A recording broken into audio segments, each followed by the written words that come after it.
Good game, good game.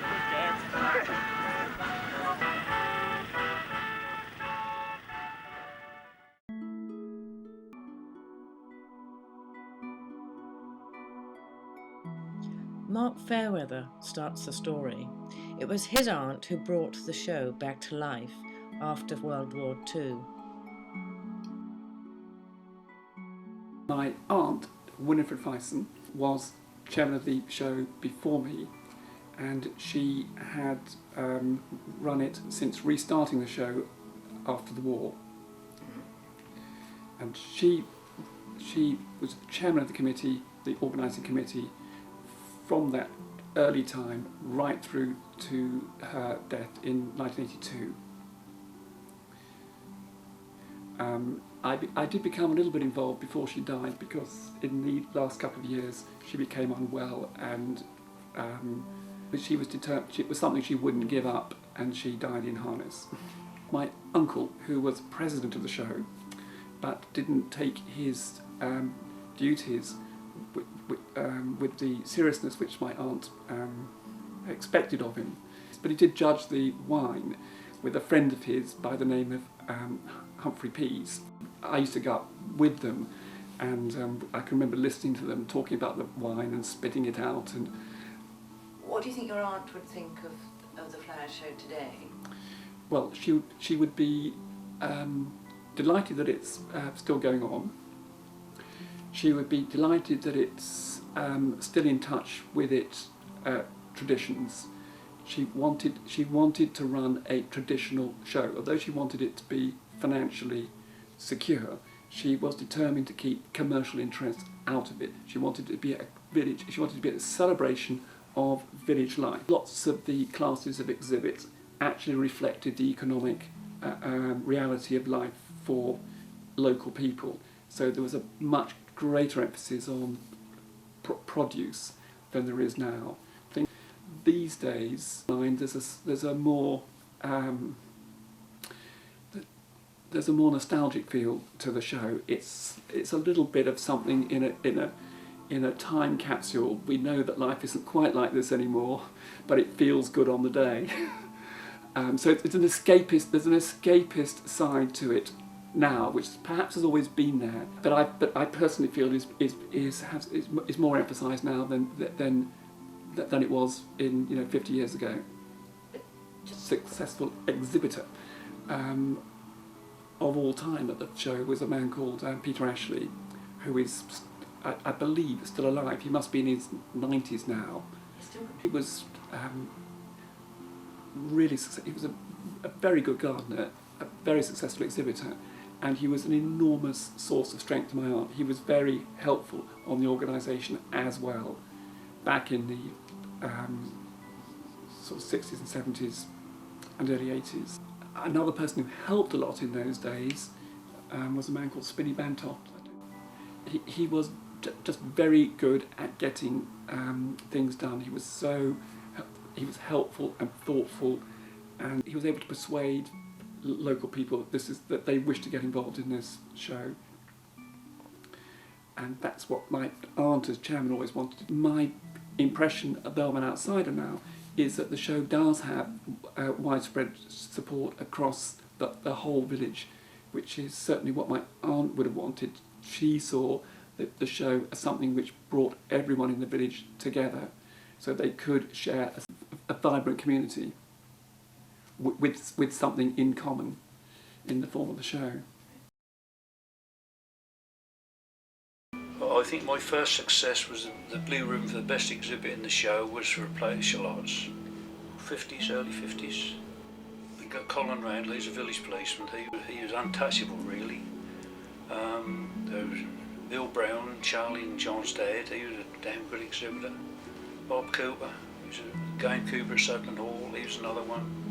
Father used to horse wash his in milk to get the skins really silky, but I never could afford to do that anyway, but mine were alright.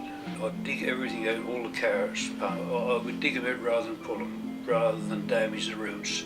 If you pulled them out, you'd have scratch marks all the way up. We'll Well, coming on to the 70s now was when I was starting to get into the swing of the Orford Flower Show. I was well behind the pecking order really with Bill Brown, Bob Cooper and Colin Randall.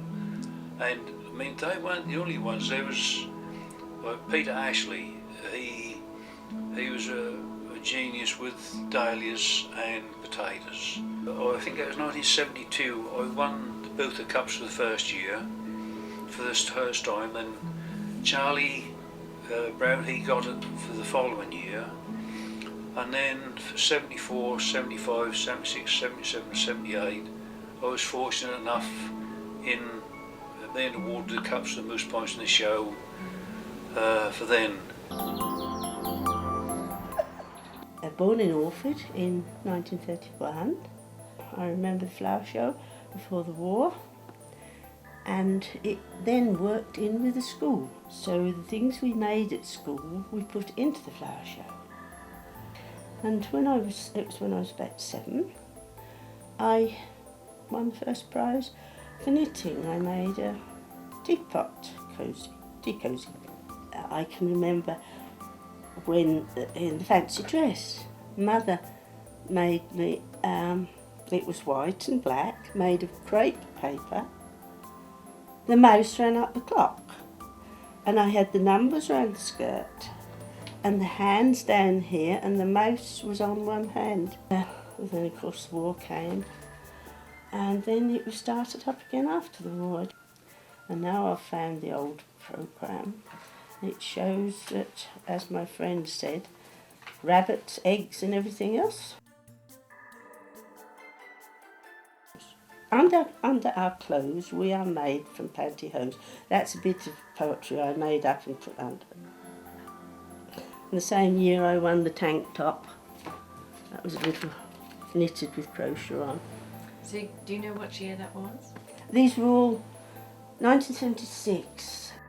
It's the morning when that year we'd had no rain for 10 weeks, absolute drought, and the morning of the flower show it absolutely pelted down, but by the afternoon it was completely dry because we'd had no rain for 10 weeks. That was a terrible year, that was. Did you win any prizes with your socks? Yes, first and second, first. And with the jumper there, that was a first. We're losing some of these crafts, aren't we? Yes, that's what worries me. I moved here in 1993, and in about 1996, Charles Goddard walked across to see me because I lived opposite him. He said, "We'd like you to take over." So I was full of bright ideas to enlarge the numbers and get massive entertainment. But my remit was made very clear at the very first meeting. We want about 1,000 people to come to the show, but not more, not much less either. We want it to look like it does so far as it always has done, and we don't particularly want any great novelties, but we don't want it to look old-fashioned. Well, this actually is rather tougher than it sounds. And there are good reasons for it, because the insurance premium for a flower show with more than 1,000 people is considerably more, huge uplift, over one for 999 people. Anyway, Mark Fairweather handed to me pages of chairman's duties and other people's duties, and off we went. And I discovered they only had 3 meetings of the flower show committee per annum. Now, the flower show involves erecting one of the largest marquees you can get, a dozen or more sideshows, children's races, dress-up competitions for children, on and on and on. You have to have 3 committee meetings a year. Coming from the world I came in, where everything was done committee meetings every other week, seemed extraordinary. Until the first meeting, when everyone had a job, in charge of tombola, in charge of raffle, in charge of the tent, etc., turned up. And they all knew exactly what they were going to do. It was hardly necessary to discuss it unless it was exceptional, and I think the meeting lasted 1 hour. And being chairman, I was asked if I had any thoughts. for any additional items. And I said, yes, pickled walnuts, which I love making, all right? So sometime in the late 90s, the pickled walnuts enters the schedule. And I put my pickled walnuts in. Nobody else into pickled walnuts. That's fine. Except I got third prize, being the only entry, which was very painful. And the next and following 3 years, we still had pickled walnuts. 2 other people entered, and I always got third prize. In 1960, 64, 65, that was when I started doing a little bit of gardening on my own. Bought a packet of seeds, and it was a cabbage, and this particular cabbage was called Autumn Pride, and I grew that down at Subban Hall. This is a result of my Autumn Pride cabbages, and my brother Charles, he was amazed that I found a cabbage what would get first prize at the flower show. Gradually kept putting more exhibits on it each year until the final year in '79. That's when I managed to win the Silver Challenge Cup and the Lady Pellish Cup. But I was up amongst 1 or 2 good gardeners, but particularly Peter Ashley, which I was very pleased because he always used to win the prizes for the potatoes. And that particular year I swept the deck right through the open and the cottage class. Mind you, there's another gentleman named Mr. C.W. Brown, and I don't know if I know him very well, but he didn't show too much that year, so I think he let me off the hook a bit, I think, that year. I don't know, I think if it had been full out, I don't think I'd have won those 2 trophies. Well, it was in 1966. My dad, he had to enter hospital. He had a major operation. He said to me, he said, Charlie boy, he said, now, he said, I shan't be able to do any more gardening now, much. He said, the garden is yours. He said, I would like you to enter the flower show. He said, I'm sure you're going to do well. Well, I did. To cut a long story short, I was champion. And one particular thing in that flower show was I entered 3 collections of vegetables of 6 kinds, and I got first prize for all 3 collections. For the big one, I got the blue ribbon and the silver medal for the best exhibit in the show, and that really pleased me. And I used to have a tractor and trailer, and my trailer, it was a big trailer, and that was more or less full. Yeah, and I think that was one of my best achievements I've ever had in my life, really, when I first started. And I went on to win the next year, and I won 5 years on the trot, the main trophy, most points in the show, which was very pleasing. I was coming up from my home with my cousin in the trailer, with my tractor and trailer. My cousin was sitting in the back, and when we got to the recreation gates, there was maybe 500 people outside the main gate, and I got out my tractor cab and I said, what's all this about then? I said, Charlie, I said, you want to be careful now. I said, the Hells Angels have been raided the show. And what they done was, before the show, they got the motorbikes. They had the band before the show procession, you see. And what they done was, they got the motorbikes. They went in the band itself and revved the bikes up and scattered the band. The band had to disband. If you see what I mean. Yeah. And they got into the show, went into the tent, they ate the cakes, they got hold of the wine, they drank the wine, they tipped the tables over. One man on the little kiddies roundabout, he packed up and went home. And because everybody said, where the police, and the police you didn't see a policeman. And after they'd done the damage on the recreation ground, they went down to the quay. And 5 o'clock, I think, the police went down, about 6 on motorbikes. I think in the early 90s, for about 10 years I think it was, and I was the secretary, and I took over from Liz Coddington, who was brilliant, organised the people manning the gates. I got to know all the judges because I had to get the judges, and all the people that were on the field sorting it out, I used to get those. And then one happy day when we couldn't get anyone for the bouncy castle, or we couldn't get a bouncy castle, I discovered a nice chap it was called Loads of Good. He was called John Good, I think, and he had bouncy castles and various things, and he agreed to come. I think he's been coming every year since then. Gradually, it went on, and I enjoyed it hugely. I had to get the schedule out by Christmas because all the gardeners wanted to know what they were going to sow ready for the summer. 10, 20 years ago, we didn't have a computer. I learnt where every letterbox was in Orford when I delivered schedules, and some of them are extremely hard to find. I could still tell you where 1 or 2 are. And I spent an awful lot of time going around the village delivering things to people. And now we have email. We can sit still and do it just like that. Well, I used to get there about 7 o'clock in the morning to see people queuing up with their produce ready to put it on show with that lovely expression on their faces, this is mine. And it was very interesting and very, very well organised, always. A different way that the organisation of the Flower Show has had to be adapted was, for example, insurance.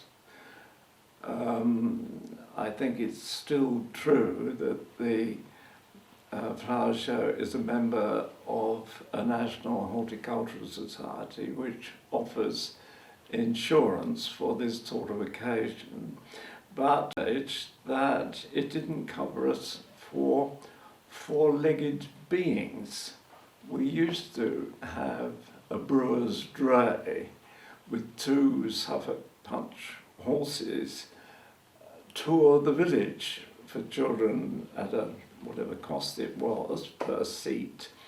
But we realised that if there should be some sort of accident, we weren't insured in this case.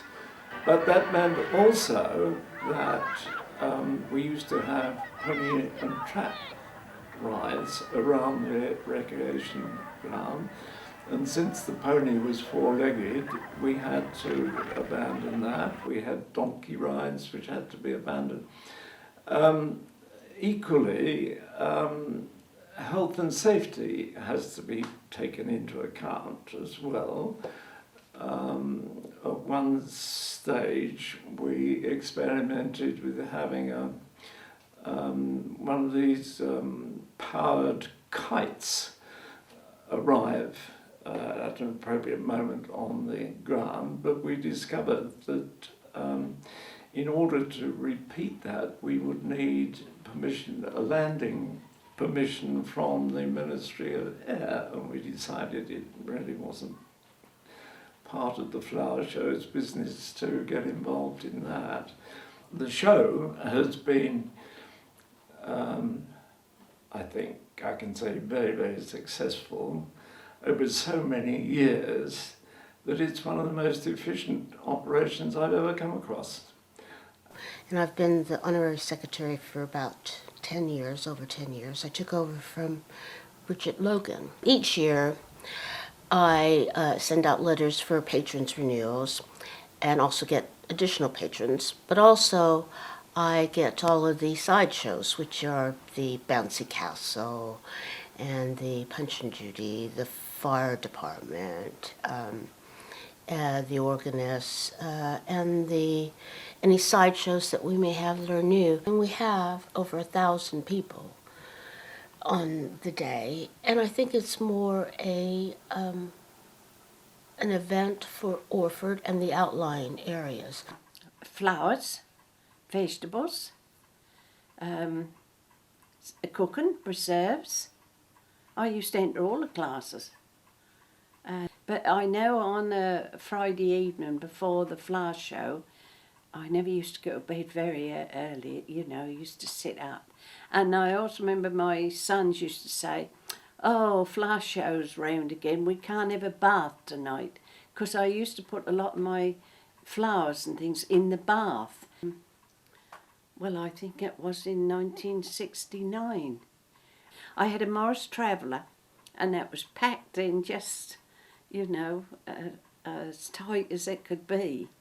It was Charlie Brown's father. That's what when I pulled up there the first time or second time of showing in my Morris Traveller, he was there with a tractor and trailer. And this big cabbage he was carrying in, I thought, I felt like turning around, going home. You know, I thought, my word, what some lovely exhibits. And they were really the top boys there then.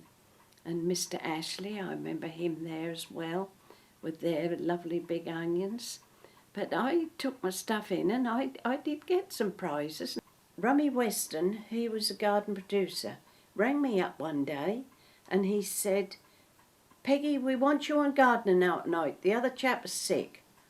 I said, I can't. I'm entering Orford Flower Show. I'm getting my exhibits ready. Damn it, woman, he said, you can do it when you get home. This is only on from 6 till 7. I thought, you rude old man. And I said, well, I've got a lot to do. He said, you'll like it. Come on, he said, I'm desperate. So I went. And I thought, God, I hope I can get all my jobs done. So I went off to Ipswich, Radio Wall, done the gardening hour first time, and came home and then went to the show the next day. Well, that was the start. Next week he said, we want you back. And, oh, all right. So I carried on. And then it got to Wednesday morning, Peggy's Patch. Any questions on country life and what have you? And I said, well, I'll answer any questions, but nothing on marriage guidance. We went to Otley College and took on different classes. That was this lovely big marquee at Orford, and you had all one side, I know it took quite a long time to judge, all the vegetables, all the flowers, cut flowers, shrubs, and then the flower arrangement. So the marquee was absolutely full.